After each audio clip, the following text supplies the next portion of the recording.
Hello, fellow Blacksmith. Welcome to Breaking the Anvil.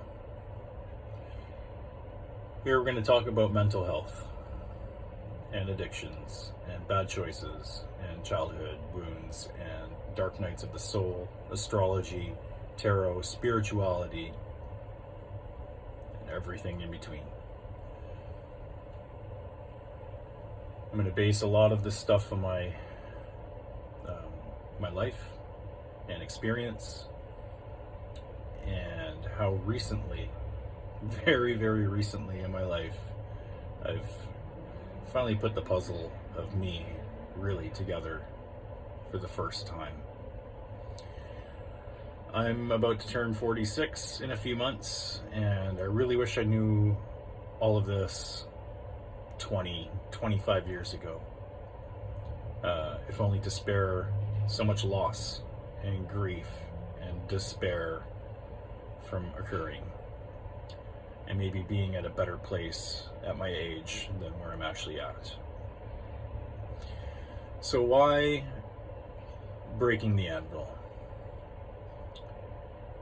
Well, if you're like me and you're sensitive, you're empathetic, you're a people's person, you love deeply, you care deeply, then you probably care about your actions and the things you've done and where you're going quite a lot. And that's forging the blade. That's hammering on the anvil, shaping your life. You're not made from a mold. You're not an NPC out here. You're not a fork. You're not a spoon. You are a katana. You're a broadsword. You're a piece of work. You're a masterpiece. So we've hammered and hammered and hammered and hammered so hard and for so long that something, a final strike, a certain direction and amount of pressure you hit that blade with actually sundered your anvil and broke it open. Meaning you've broken yourself open. Doesn't matter what age you're at, it's not a race. We're all on a different journey as far as timeline goes. But here you are. You've been broken open. You need a new anvil. That new anvil is going to come with a new molecular structure to be stronger, so that you can work your way from being that apprentice through being a journeyman to becoming a master craftsman, so that you can forge your Damascus blade. And if you don't know what Damascus steel is, it's folded over on itself thousands of times. And that's what gives it that unique pattern, because you're unique. So what have I learned in this last month, mostly, after really working hard over the last couple of years, especially the last year? I've learned that I am a borderliner. I do in fact have borderline personality disorder. I'm mostly quiet and high functioning with it. What quiet means is I point all the hate and rage and anger inward, mostly. But I had a couple of outbursts in the last couple of years. Sadly, they were both aimed or projected at the same person, which just happened to be the love of my life, the best friend I could have ever asked for, the most supportive person I've ever had. I've lost that person. And anyone who's ever known me my entire life would say that I like to say everything happens for a reason, because I have, for my entire life, believed in that. And maybe that's gotten me through, and it's why I'm still here today. Because I'm highly spiritual. Or at least I'm more so now than ever. And sadly, it took that for me to learn this and learn all about this. So I'm a mostly quiet, high-functioning borderliner. I have complex post-traumatic stress disorder from abandonment, neglect, and betrayal, which are big in BPD world. I'm an INFJ, which means I'm super intuitive, highly empathetic, I feel misunderstood, I'm very expressive. I'm extremely intuitive. I usually know about world events years before the news ever talks about them. I'm a human lie detector. I have ADHD, which is autism and ADHD. And I'm a Cancer Leo sun, Cancer rising, Pisces moon. So I'm an emotional ocean. I'm loyal as fuck. When I love somebody, it's with my entire being, heart, mind, soul, body, spirit, every fiber and cell. I care deeply, and I often abandon myself to my detriment to help others. I fill others' cups before my own. So this channel is going to discuss all of those things and other mental health. And I've got a wealth of resources that help me learn about myself and self-diagnose and self-teach. I've had therapy. I'm on specialized groups on Facebook and Instagram and Twitter, or X. It's been a great resource. But where I'm at now is I'm really alone. I'm in hermit mode, and I've been going through my dark night of the soul. I believe in astrology. I love tarot. I believe I'm on the twin flame journey, the real twin flame journey, not the bullshit one where people tell you who your twin flame is, because it teaches a lot of spirituality. I'm a musician. I'm creative. I'm an artist. I'm an adventurer. I'm an explorer. I'm a teddy bear. I'm a lion. I'm a golden retriever. And more. So all these mental health things aren't labels that I want to live by for the rest of my life, but have finally, as individual pieces of my puzzle, come together to create the whole where I can now look back, and I've been bombarded with relief and grief from all the things that I can now see and have an understanding for the whys. Why did I do this? Why did I act that way? Why did this happen? Why did I hurt that person? It's not like we walk around wanting to hurt people. There's like 0.5% of the population is actually a narcissistic, sociopathic, crazy lunatic that is out to hurt people. The rest of us generally just want to love and be loved.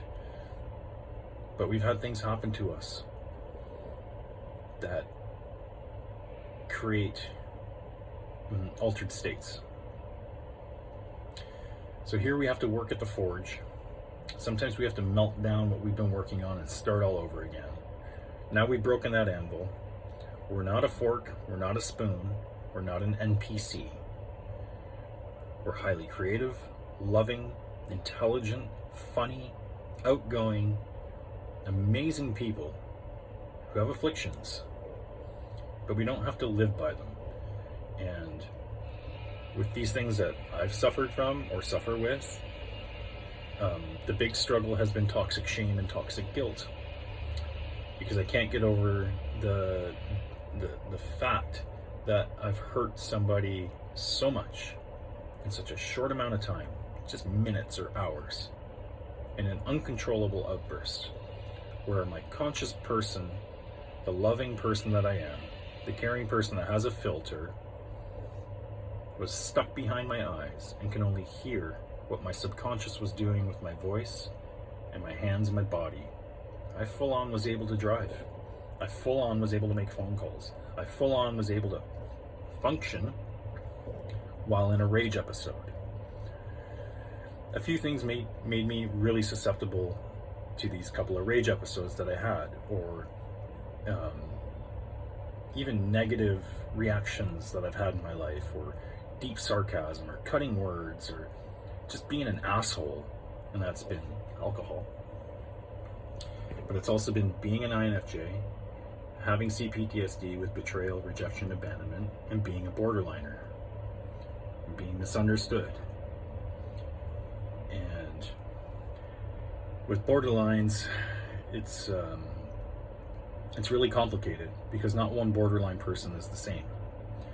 And the fact that we can go from 0 to 100 in the matter of seconds when we're triggered, and the triggers just happen. Even if we've got toolboxes full of tools on how to self-regulate, on how to calm the vagus nerve, on how to stimulate, on all this crap, doesn't matter when you don't have time to react. And that's the part that people don't believe. They believe you're actually being genuine. How many of you out there can resonate with that? And then you, as the person who did this, you spend days, probably while you're still in shock yourself. It's like a retroactive shock where your CNS is just a mess, but you're trying to apologize profusely and beg somebody for forgiveness and trying to explain something you really don't fucking understand. All you have is little short memories of visual memory and audible memory of what happened, but you really don't know what happened. And if the other person managed to record it, you're just left aghast at the things you said, the words you chose, the attacks you formed. And those come from very, very small beings within ourselves that felt abandoned, rejected, betrayed, misunderstood. Or maybe it wasn't them at all, and maybe it wasn't abandonment, rejection, or betrayal. Maybe it was a bunch of other things happening. And it's just that the person asked you a question, no matter what that question was. Could have been innocent as all hell. But you just needed silence and alone space, and you didn't know that you needed that because you didn't recognize what the fuck was going on in your body or in your brain. You didn't know you were dissociating. You didn't know you were starting to load up on adrenals and adrenalizing, that you were about to go into a fight mode out of stress because you were burnt out, overworked, overspent, and drinking, and just being miserable and unhappy. So I've tried to start a channel like this for the last 4 years. The first time I did, it was called Elevated Empowerment, and I really just empowered my empathy and my sensitivity. And I thought that was it. I barely knew anything about INFJ. I knew that, oh, I'm empathic. Yes, I am. I've been called too sensitive my whole life. Well, it's a lot deeper than that. Now I've been able to discover, research, and work on borderline personality. You have to meet 5 out of 9 criteria. Every test I've done, I have severe borderline. I'm mostly quiet borderline, where I direct everything inward and I keep it inside. And I'm high functioning. I would never give away that I'm struggling. I'm good at masking. I'm also high functioning with my cPTSD.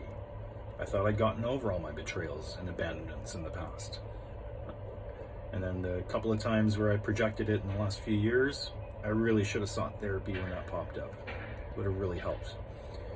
Because cPTSD based in betrayal and abandonment, like actually getting cheated on, actually being neglected or abandoned or betrayed by your parents or those closest to you, and being sexually abused numerous times throughout your childhood, that stuff lurks. And I thought I'd worked on it.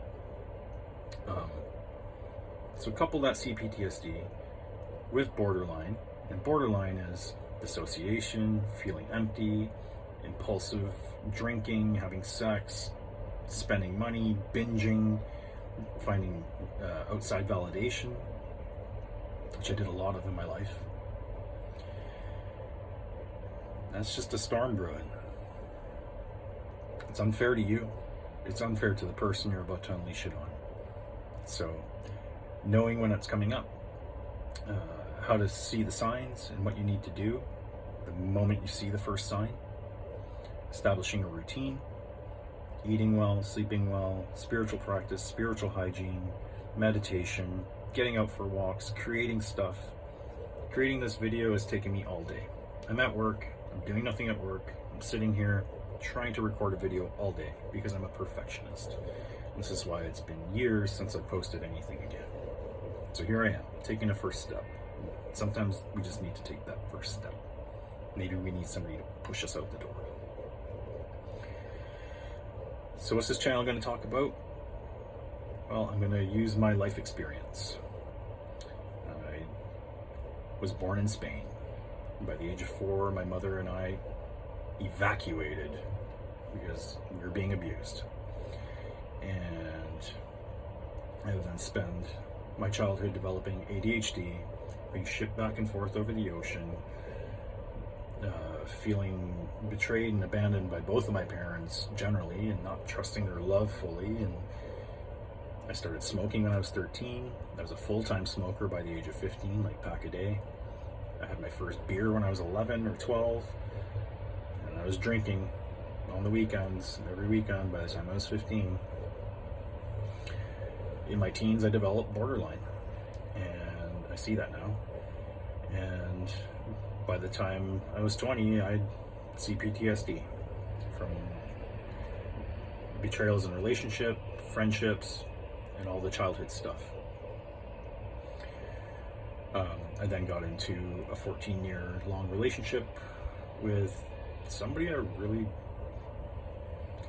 we shouldn't have lasted that long, to be honest. I wish them all the best. They're a massive piece of my life, and a lot of lessons were learned.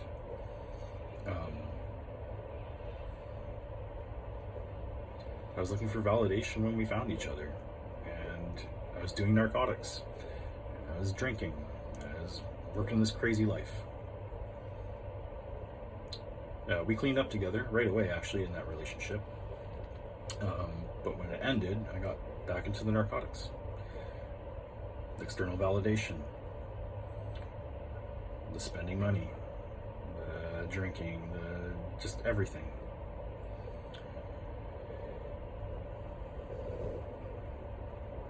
And then I met my person, and that's when the deepest wounds came up. And anybody who knows me in my lifetime would say that everything happens for a reason. That's Marty. And there's sometimes where something happens and you say, I just don't see the reason in this. And that's what's driven me to find these answers. So progressing forward with this channel, I'm going to detail more and get more in depth on BPD, on cPTSD and PTSD, on INFJ, INFP-ism, on autism and ADHD, so that maybe I can help somebody earlier in their life, or just help somebody at any point in their life, because it seems like a lot of us are having late life breakthroughs, and that just makes us outliers. We're late bloomers. I am. And you can't compare your journey to anybody else's. I was once told, hey, it's too little, too late. Well, if you're going to timeline, then that's up to you. That's your ego. I'm sorry I couldn't be what you needed right then and there. Healing takes time. So remember to give yourself compassion and grace and love. Remember that you are the universe. You are God, expressing yourself through a unique human body and a unique existence, and that your existence is a singularity in the reality around you in this quantum matrix, this quantum field. Look up unified theory. Remember that you are. Say to yourself, I am. Say thank you as many times a day as you can for anything that you can, anything small or large. It can be the smallest of things are the most amazing sometimes. Remember that. Create a routine. Meditate. Be spiritual. Get back in touch. Eat well. Take vitamins. Love as hard as you can. We're reforging with a brand new anvil that's stronger, with more awareness and realization and breakthrough. We're going to make a Damascus sword out of ourselves. We're going to have a sharp edge, a great, perfect balance. And all those imperfections in the steel are just the mark of its beauty and craftsmanship. So, If you or a loved one has BPD, borderline, suffers from cPTSD, from childhood betrayal, abandonment, or partnership betrayal and abandonment, because infidelity or post-infidelity syndrome is what they're calling it, PISD, go figure, is an INFJ or high intuitive, often feels misunderstood type person, is sensitive, is empathetic, and maybe has autism and ADHD on their spectrum as well. And this is going to be a channel where we can create a community full of resource and empowerment and elevation to all future and current blacksmiths as we forge our way. We're not just making swords, we're also making armor. And so I'm going to try to keep this video short. I do have a meditation I'd like to leave you off with. I only just heard it within the last month, and it had me crying because I cry. It's my BPD and just my empathy in general. So remember that you are. Okay, you say to yourself, I am. Because you are God. You are the universe. Inside.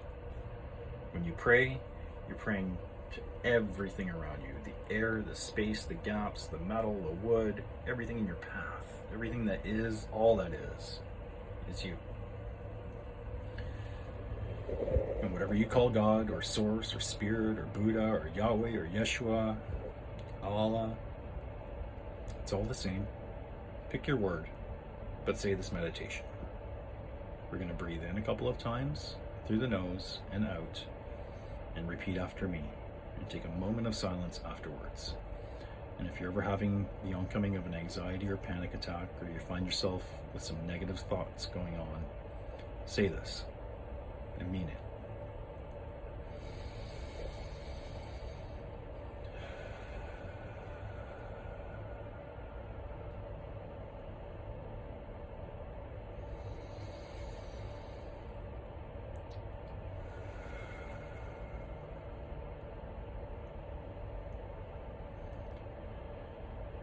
Be still and know that I am God.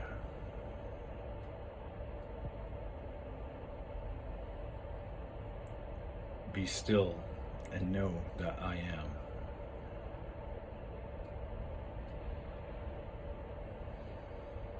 Be still and know.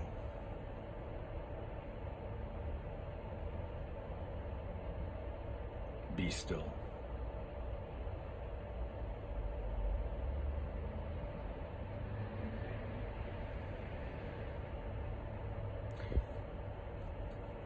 The same guy that taught me that one also taught me that the unsayable name of God in Hebrew, Yahweh,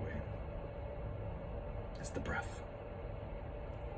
Yahweh. It's the sound of breathing. And in the beginning was the Word. And that Word is I am. So, fellow blacksmith, apprentice, journeyman, master, thanks for watching. Please follow, share if you'd like, and let's make some masterpieces.